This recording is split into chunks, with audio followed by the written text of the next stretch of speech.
一緒に逃げよ。遠くまで。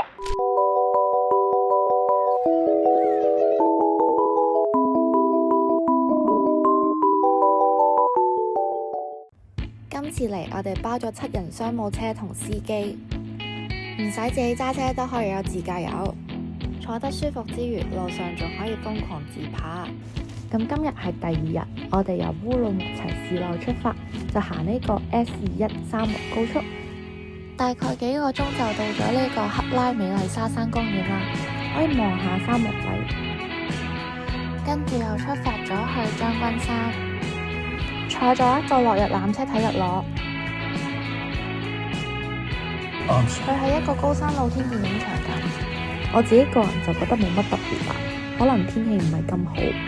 呢邊嘅阿納泰，大家肉眼所見都覺得有啲荒蕪嘅感覺。原來都有唔係大家想象中大草原嘅阿納泰嘅。第3日我哋行呢個亞和公路，會經過通巴森林。咁大家都見到秋天嚟啦，啲葉都開始黃，沿途風景都好靚。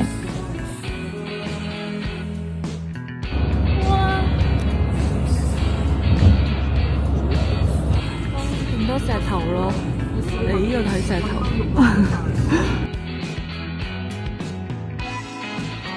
呢度好似人間仙境咁，會一日經歷4季。我哋會突然之間見到落雪，同經過雪山。落車就 feel 到超級凍，但梗係點都唔執輸，落嚟影返2張靚相先啦。唔好睇小呢度啊，呢度都至少有海拔2000幾米㗎。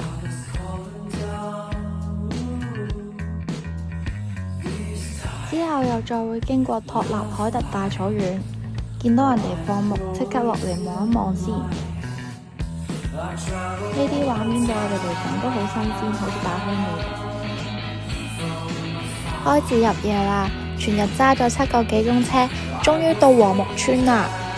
我哋今晚要住小木屋觀星，呢度都幾有煙火味㗎。第4日出發喀納斯山灣，而家面前嘅係月亮灣，河床呈 S 字形，好似月亮咁蜿蜒曲折。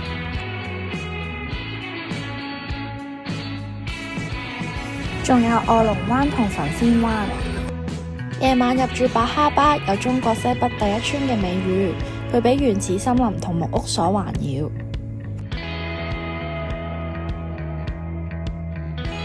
之後嗰日就去咗位於新疆克拉瑪依市嘅世界魔鬼城，屬於5A 級景區。